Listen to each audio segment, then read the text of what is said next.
김기순 목사님에게 전도당한 전상철 목사입니다. 저희 20조 조원들 박수 치셔서 감사합니다. 만나기만 하면 복음 얼마나 그 복음 이야기를 하든지. 한 번은 이제 저하고 오 목사님하고 왕지수 목사님하고 이찬수 목사님 생신이셔 가지고 한번 찾아갔어요. 선물 사들고. 근데 그 자리에서도 계속 처음부터까지 복음 이야기만 하니까 이 목사님이 역정을 내더라고요. 한번 그 정도까지 이 복음에 미쳐 있는 그런 분 옆에 있다 보니까 친구 따라 강남 간다고 저도 이렇게 따라오게 되고 여기까지 오게 된 것 같습니다. 이 자리를 빌어서 감사의 마음을 전합니다. 저는 복음 중심 공동체에 대한 부분을 좀 맡았는데요. 저희 교회가 뭐 얼만큼 복음 중심 공동체로 세워져 있기 때문에 왔다 뭐 이렇게 말씀드리기보다는 목회자라면 복음 중심 공동체를 세우고 싶어 하고 그 고민이 있는데 저희도 이제 그 고민을 그동안 한 8년 반, 9년 가까이 해온 고민들이 있고 고민의 흔적이 있는 것 같아요. 그래서 온 목사님이 저한테도 그 고민해왔던 흔적들을 좀 나눠주면 되는 거 아니냐, 이제 그 말에 제가 용기를 얻어서 이렇게 서게 됐습니다. 전 저희 교회의 사례를 좀 생각하다가 한 세 가지로 이거를 좀 카테고리를 나누어서 설명할 수 있으면 어떨까라는 생각을 했는데, 하나는 복음을 배우는 거죠. 복음을 이해하고 복음을 배우는 과정이 좀 필요한 것 같고, 두 번째는 그 복음을 좀 나눠야 되는 것 같아요.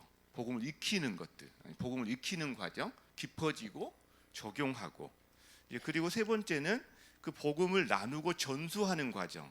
실제로 이제 자기 안에만 머물지 않고 바깥으로 나가야 되는.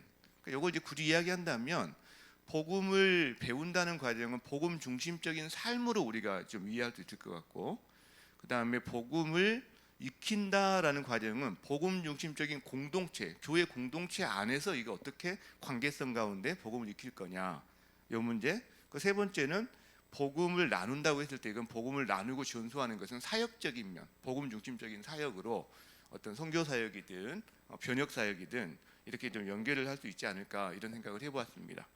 자, 그래서 복음을 배우는 과정에서 크게 한 세 가지 정도 카테고리를 잡아봤어요. 하나는 설교, 두 번째 훈련, 세 번째 좀 약하긴 하지만 헌금 사용을 통해서 어떻게 성도들이 복음을 좀 배울 수 있었나, 이걸 좀 나눠봤는데, 첫 번째는 설교입니다. 이제 설교가 우리 성도들이 복음을 듣고 이걸 이해하고 알아가는 가장 어떻게 보면 1차적이고 좀 근본적인 통로다라는 생각들을 하게 되는데, 이제 문제가 있어요. 제가 문제인 거예요.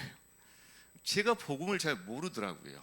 실제로 제가 친구 따라 강남 간다고, 아마 그때가 2016년 17년 정도에 서울에 있는 한 교회 오 목사님이 저를 초대해서 하루 데리고 갔는데 한 4, 50명 이렇게 모인 자리였는데, 그때 이제 한 목사님이 이 복음 설교의 예시를 들어주는데 제가 충격을 받았어요. 난 저렇게 생각을 못했구나. 그러면서 이 복음 설교가 뭔지를 좀 알아야 되겠다는 생각을 그때 제가 처음 했던 것 같아요. 그러니까 내가 복음을 잘 모르는구나. 이제 이게 저한테는 충격이었던 거죠. 그래서 저를 돌아보니까 저도 율법주의적인 설교에 그냥 찌들어 있는 사람이었던 거예요. 이렇게 해야 됩니다, 저렇게 해야 됩니다. 저의 설교가 다 그런 설교였다는 거죠. 그러니까 제가 문제인 거예요, 제가.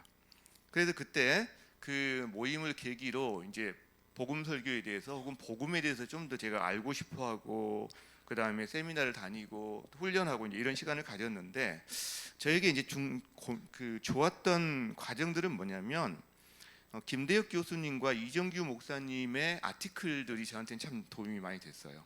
그걸 읽고 또 읽고 또 읽고 밑줄 쳐서 읽고 막 우리 교육자들과 나누고 하면서 어렴풋이, 저는 그 좀 긴 것보다는 짧은 것을 반복하는 걸 좀 좋아하나 봐요. 그래서 이걸 좀 깊게 좀 이렇게 이해하는 걸 좋아하는 것 같은데, 이제 그렇게 하다 보니까 이게 무슨 말인지 조금 얼핏 이제 감이 잡히는 게 있었는데, 제가 그 말에 충격을 받았어요.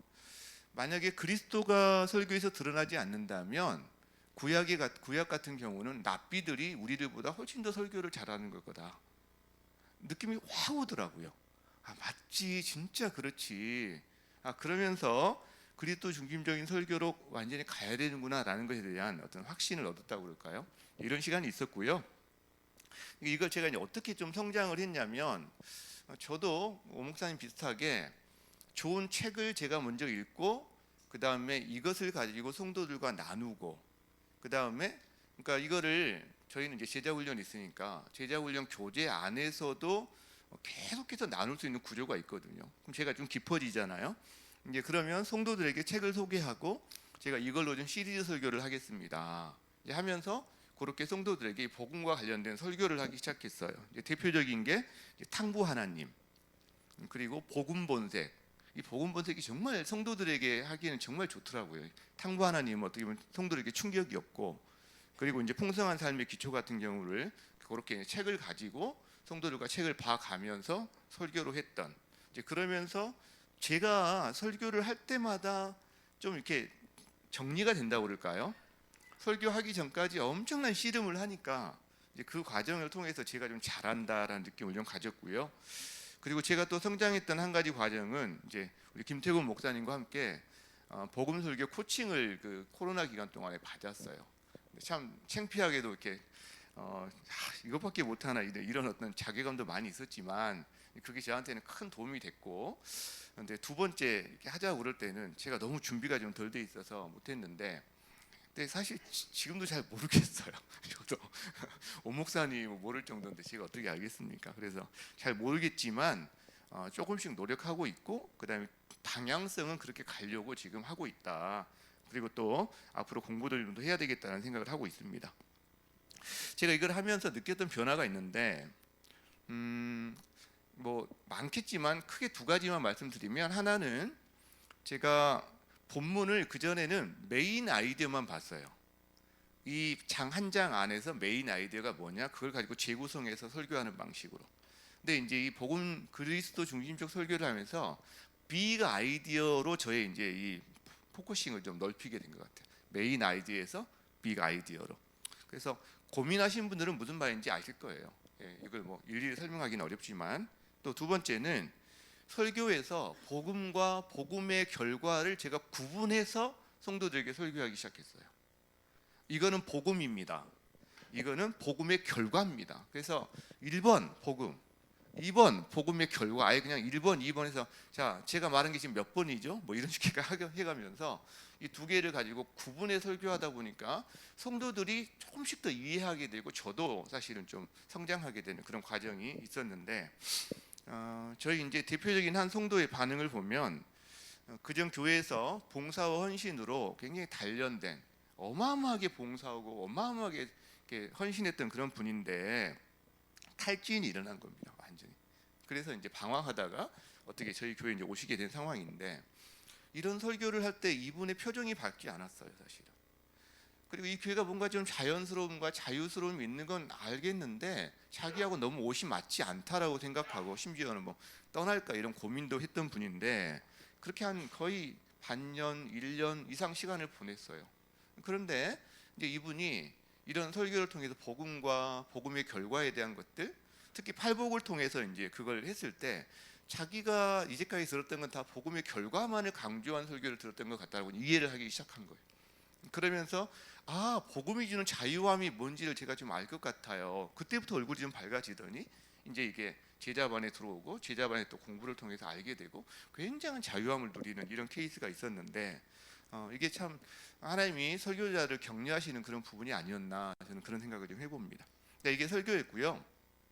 두 번째 이제 훈련을 통해서 하는 부분이 있는데 결국 훈련을 통해서 복음에 대해서 배우고 그 다음에 그걸 익히는 과정들을 갖게 되는데 이제 여러 훈련들이 있잖아요. 여러 훈련이 있는데 대표적으로 이제 저희는 제자 훈련 교회니까 제자 훈련 1년, 사역 훈련 1년 이제 2년의 과정이 이제 가장 메인 어떤 훈련 과정이라고 할 수 있는데 그 내용을 복음 중심적으로 바꿔가기 시작한 거죠.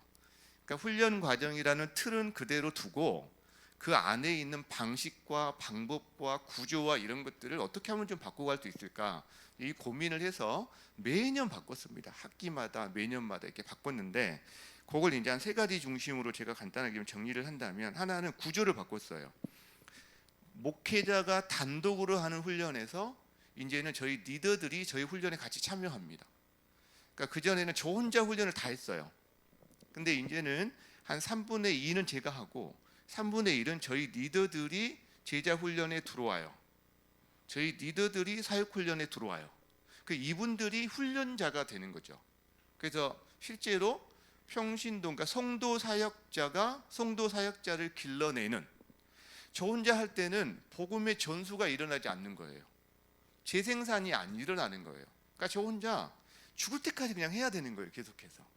그래서 계속 고민하다가 하나님께서 좀 지혜를 주셔서 복음 전수가 가능한 구조로, 그리고 그 성도들 손에 무기를 들려주는 구조로 실제로 그렇게 제가 했는데, 이제 그 과정 중에 하나가 이제 아까 말씀하신 풍성한 삶으로의 초대, 풍성한 삶으로의 첫걸음, 풍성한 삶의 기초, 뭐 이런 과정들이 주로 이제 그 과정이 됩니다.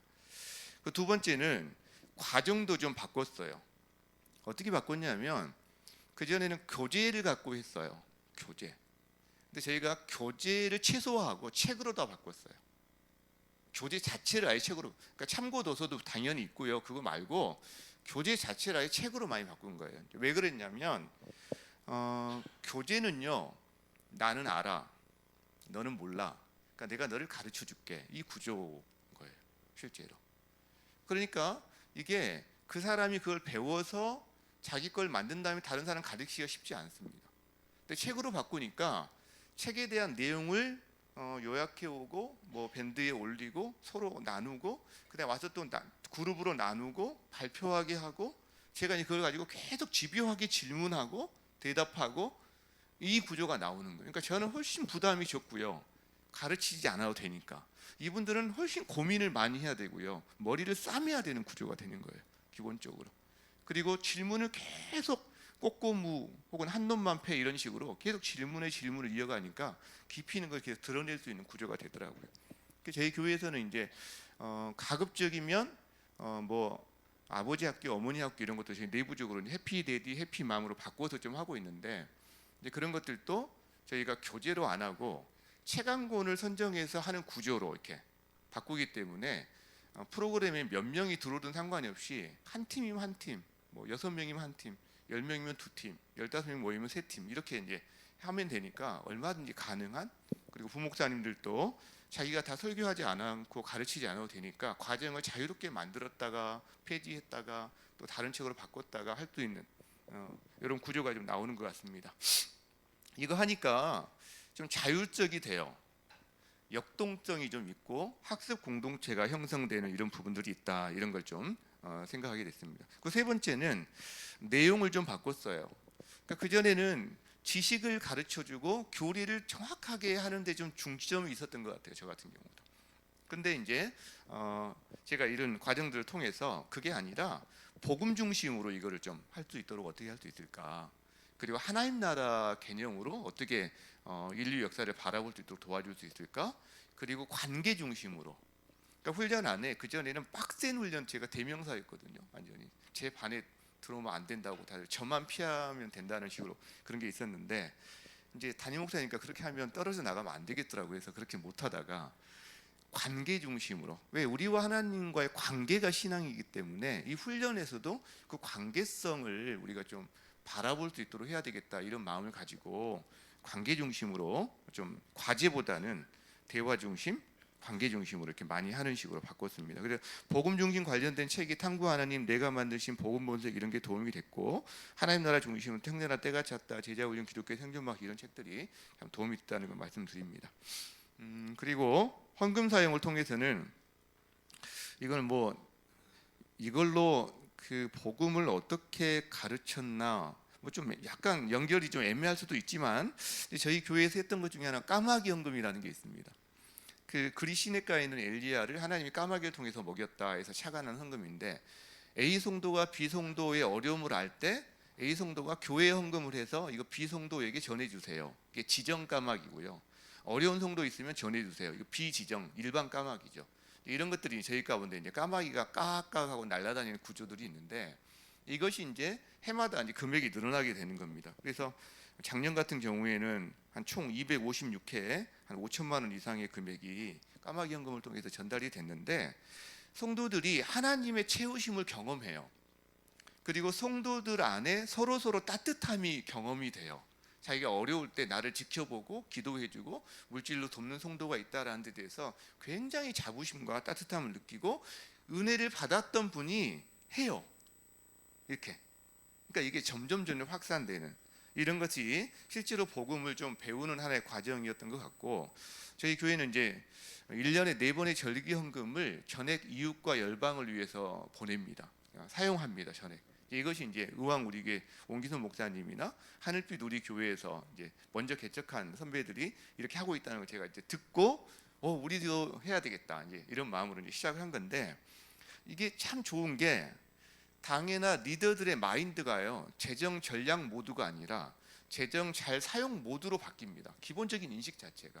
그 성도들도 우리 교회가 헌금을 굉장히 의미 있게 쓰는 교회야라는 어떤 그런 기본적인 신뢰가 많이 형성이 되는 것 같아요. 그래서 헌금에 대해서 강요하지 않아도 굉장히 열심히 해주시는 이런 부분들이 있고, 이제 그 중에 하나가 이제 크리스마스 기적이라고, 크리스마스 기적 때는 교회 헌금을 성도들에게 줍니다. 신청자에게 가정 단위로. 제가 이제 5만 원을 주거든요.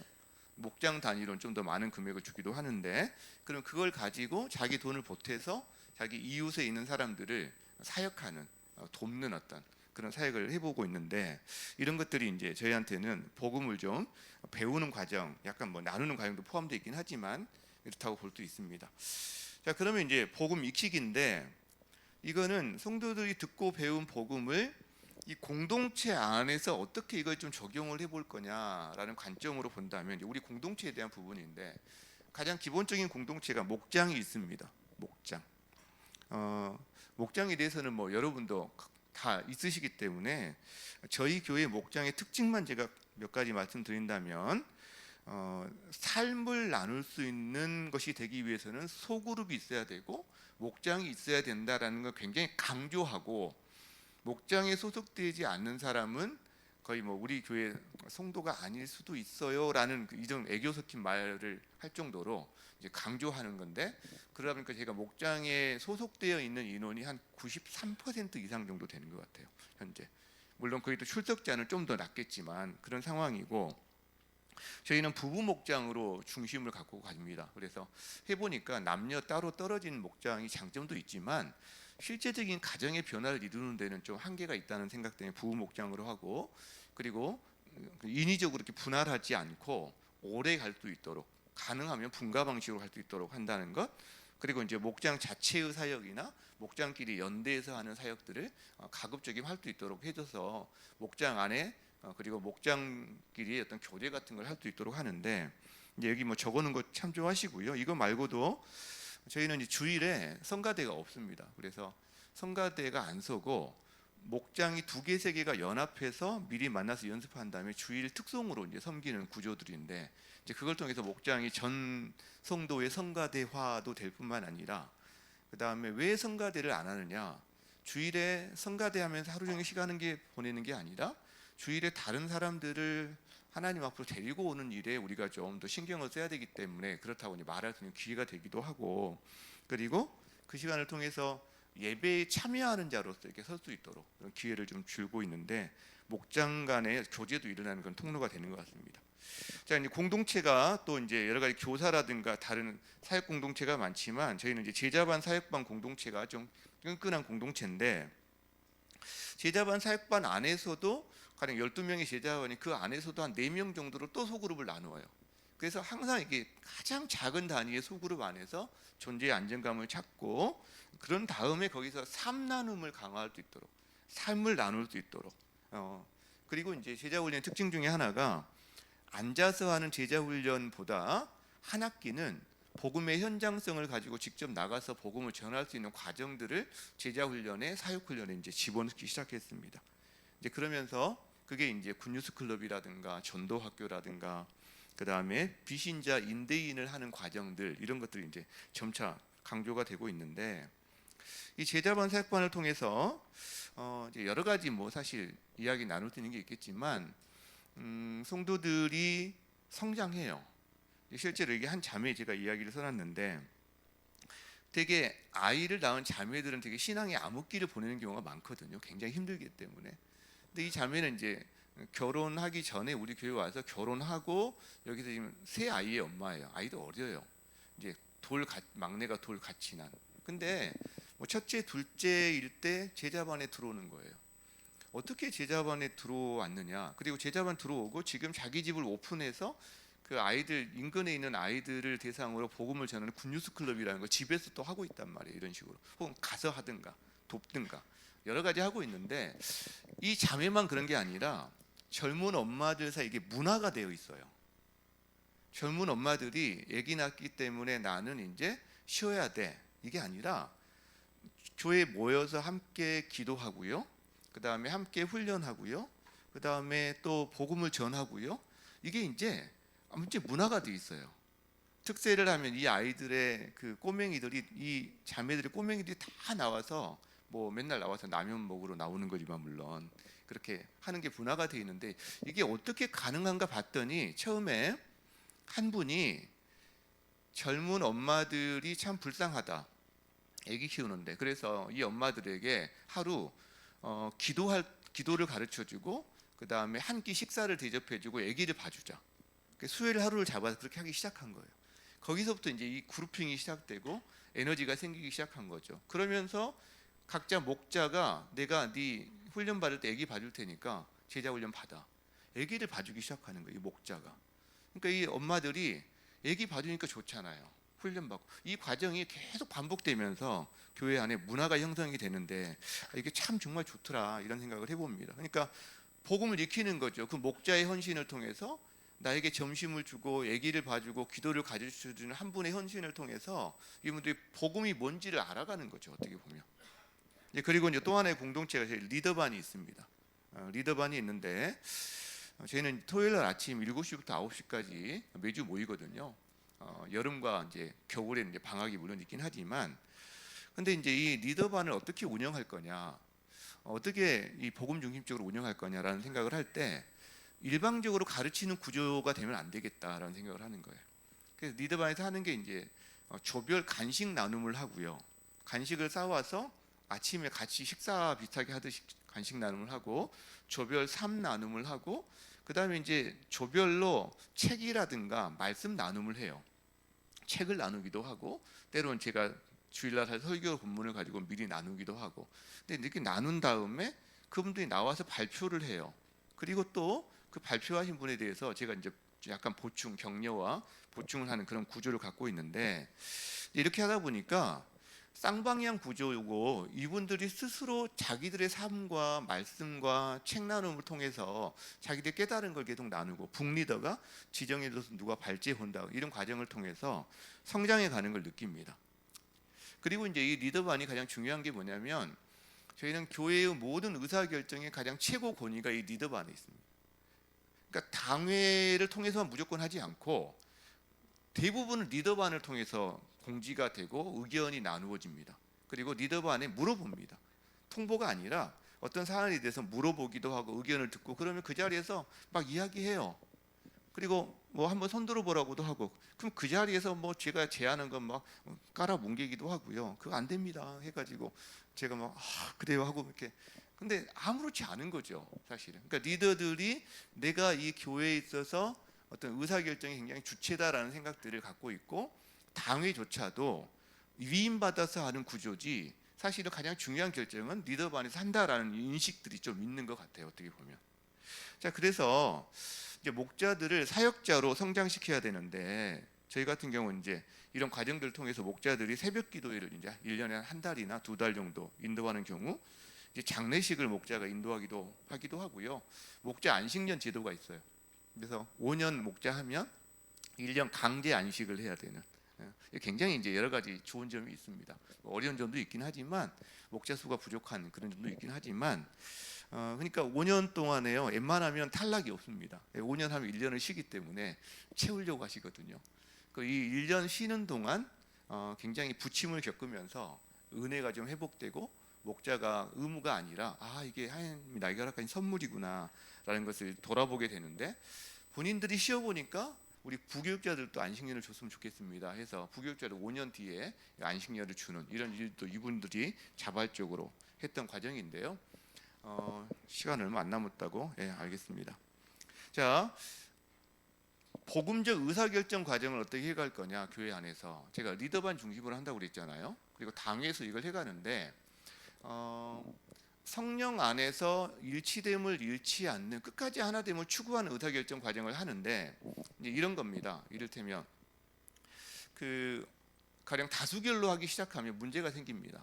반드시 다수결로 하면 소수파는 항상 나중에는 이를 갈게 되는 구조가 나오잖아요. 그래서 제가 다수결로 하지 않고 다 의견이 모이지 않으면 당으로 넘기고 또 넘기고 기도하자고 한 넘기는 이런 구조들인데 이제 리더반 안에서도 뭐 자연스럽게 뭐 그걸 계속 넘기고 하면서 해가는 구조들인데 이게 이제 뭐냐면 갑자기 시간 막 없다고 하니까 제가 마음이 급해져가지고 막 말이 좀 그러긴 한데 해볼게요. 제가 신대원 갈 때 나이 40살이었거든요. 하나님 이제 마음을 주셔서 제가 처음에 거부했지만 나중에 점점점 마음을 주시니까 몇 달 뒤에는 이제 수긍을 하고 기도하다가 오케이 하고 제 아내한테 이야기를 했습니다. 사실은 지난 몇 개월 동안 이랬고 그 다음에 내가 아무래도 목회의 길에 가야 될 것 같아 그랬더니 제 아내가 여러분 어떻게 반응했을까요? 네, 그거 그냥 하라고 그러면 좀 이상한 거죠. 아내가 이제 약간 거부 의사를 표시했습니다. 그때 제가 제 마음에 확신이 있었지만 아내가 거부했다고 그래서 그걸 끌어당기지 않았습니다. 그때 그 이유가 있는데 이게 이제 중요한 거죠. 저희 가정의 중요한 의사결정 과정에 어떤 과정이 있었는데 이런 거였어요. 내 안에 성령님이 계시고 당신 안에 성령, 우리가 하나님의 사람이기 때문에 당신 안에 계신 성령과 내 안에 계신 성령이 같은 성령이시다. 그래서 우리가 어떤 제안을 할 때 자기 욕심이 아니라 하나님 앞에 순종하는 마음으로 기도하면서 이거를 결정할 때 두 사람이 같은 마음이면 하나님의 뜻으로 우리가 인정해도 된다. 그러나 만일 같은 마음이 아니라면 거부를 한다면 둘 중에 하나다. 아니거나 지금 아니거나 둘 중에 하나다. 그래서 제가 이제 아내도 만약에 반대한 경우에 아니면 안 가면 되는 거잖아요. 제가 신대원을 목회를 안 하면 되는 거잖아요. 근데 지금 아니면 제가 기다리면 되는 거잖아요. 그런데 기다리고 한참 있다가 아내가 본인도 기도해야 되겠다고 하면서 기도하더니 하자고 했는데 이게 내게 나중에 알고 보니까 정말 중요한 과정이었던 게 누구의 아내로서 이 길을 걸어가는 게 아니라 사모 정체성을 하나님 앞에서 세우는 시간들이었어요. 그러니까 이제 사모하면서 여러 가지 힘든 일이 많잖아요. 제 아내도 한 20년 정도 직장 생활을 했던 사람인데 직장 생활하는 것과 사모 생활하는 게 좀 다르잖아요. 정체성에 있어서 어려움도 있고 어디에 있어야 될지도 모르고 그럴 때 힘든 건 맞지만 저한테 모든 걸 이렇게 덤터기 씌우듯이 하지는 않는 거죠. 본인의 결정으로 했기 때문에 이겨나갈 수 있는 힘이 그만큼 생긴다는 걸 발견했어요. 그러니까 제가 교회 안에서 의사결정할 때 그래서 이걸 하는 거예요. 가령 우리 장로님들과 제가 의사결정을 하는데 제 안에 계신 성령과 장로님들 안에 계신 성령이 같은 분 아니냐. 그럼 우리가 이거를 제대로 하나님 앞에서 하나님의 교회를 위한 마음으로 기도할 때 한 마음을 주실 거다. 그래서 만약에 어떤 심각한 반대에 부딪힌다면 아니거나 지금 아니거나 근데요 보통 반대를 위한 반대가 아니라 보완이더라고요. 어떤 부분이 그걸 통해서 보완이 일어나더라고요. 더 좋은 방안으로 실제로. 그래서 이런 의사결정 과정이 교회 안에 정말 중요하다. 왜 목사님 혼자 다 하냐 독선적이냐 이런 말을 들을 필요가 없고 실제로 그분들이 마음이 하나 됐을 때 저는 그냥 그대로 하시죠 이렇게 하는 구조가 나온다면 가장 좋은 거 아닌가 어떻게 보면. 그러면 교회 안이 좀 더 평안하게 갈 수 있다라고 생각을 합니다. 자, 복음 나누기. 네, 2분 제가 2분만 더 쓸게요. 자, 굿뉴스 클럽은요 어린이 전도입니다. 어린이 전도협회와 함께 새소식반이라는 것을 저희 계속 운영을 하는데 그 전에는 교회 안에서 오뎅, 떡볶이, 튀김, 놀이방, 그 다음에 복음방 뭐 이런 것 해가지고 아이들을 초청해서 하는 걸 한 3년 반 정도 했는데 코로나 때문에 막혔어요. 그래서 이제 각 집에서 하기 시작했어요. 3일 클럽이라고. 이걸 이제 코로나 끝나면서 굿뉴스 클럽이라고 교회를 다시 불러드리고 각 집에서 엽니다.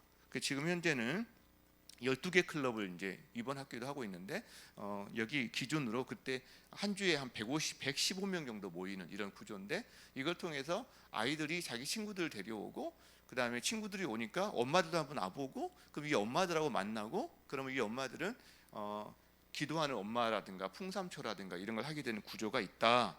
예. 그리고 이거는 저희 디렉터들 교사들이 다 감당을 합니다. 유아 유치 초등 소년부는 이제 교육자가 아니라 저희 성도 사역자가 다 책임을 지고 하는 구조입니다. 자, 두 번째 전도학교. WOG 여러분 아시는 분 아실 거예요. WOG와 협력 사역으로 1학기 때 했고 2학기 때 두 번째 하고 있는데, 이분들과 하니까 좋은 점이 뭐냐면 이분들 안에 불이 있어요. 그리고 전도자 정체성을 세워줍니다. 그래서 하고 있고 내년에도 할 건데, 내년에 혹시 저희 교회 인근에 있어서 하실 수 있는 분들은 한 교회에서 한 팀씩 보내시면 좋을 것 같아요. 같이 하면 좋겠다 이런 생각을 하고요. 그다음에 변혁 사역이 점차로 개발되기 시작했다. 이게 성도들 안에 이게 일어난 겁니다. 자립 준비 청년도 그들이 했고요. 지역 독거노인 섬김도 그들이 만들어 되기 시작했고요. 그다음에 요양원 예배 드리기가 또 준비되다가 지난 주일에 처음으로 요양원 예배를 드리기 시작했어요. 이웃사랑 팀에서. 그리고 단국대 아침 만나 사역 같은 경우는 성복중앙교회 새벽 만나에서 아이디어서 그것도 지금 시작했고요. 대학부가 하고 있는데 대학부 재정 독립을 해줬거든요. 올해부터. 그래서 사역비가 한 2배, 3배로 늘었어요. 그러니까 이걸로 다 자기들 성금은 다 사역비로 쓰는 거예요. 근데 재미있는 것은 이들이 좋은 숙소를 안 쓰더라고. 수련회 갈 때 자기들 돈이니까 아껴 쓰더라고요. 그런 게 생기고, 그 다음에 각 부서의 수련회가 성교적 수련회를 시도하기 시작했습니다. 중동부는 어디 교회 가서 거기와 함께 그 지역을 품고 하는 이런 걸 하게 됐다. 우리 송도 사례를 이야기하고자 했는데 그냥 또 넘어가고요. 우리 송도의 사례를 보니까 정말 어려운 송도예요. 이 사람. 그러니까 남편과의 관계도 자녀과 관계도 본인의 삶도 술이라든가. 근데 저희 송도 중에 학습지 교사인 분이 몇 년을 섬기더니 교회로 끌어왔어요. 여기에 목자가 오랫동안 또 섬겼어요. 이분이 막 술 먹고 안 나오기도 하고 막 이랬는데 오랫동안 섬기고, 어떤 분이 또 달라붙어서 인대인 과정을 했어요. 또 어떤 분이 풍삼샷을 또 했어요. 또 제자 훈련에 들어왔어요.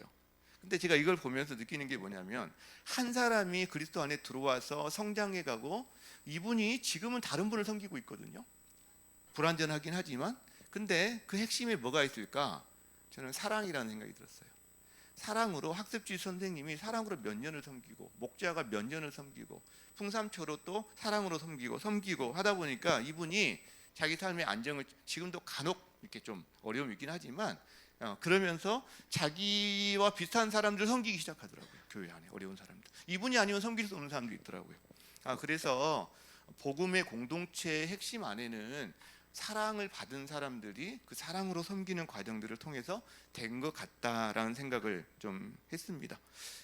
강의 가운데 처한 상황은 다 다르겠지만 저희 교회가 고민하면서 걸어왔던 여정이라고 좀 이해해 주시면 좋겠고, 또 이것이 고민하시는 분들에게는 아이디어나 격려가 됐으면 좋겠다, 이런 생각으로 나왔습니다. 들어주셔서 감사합니다.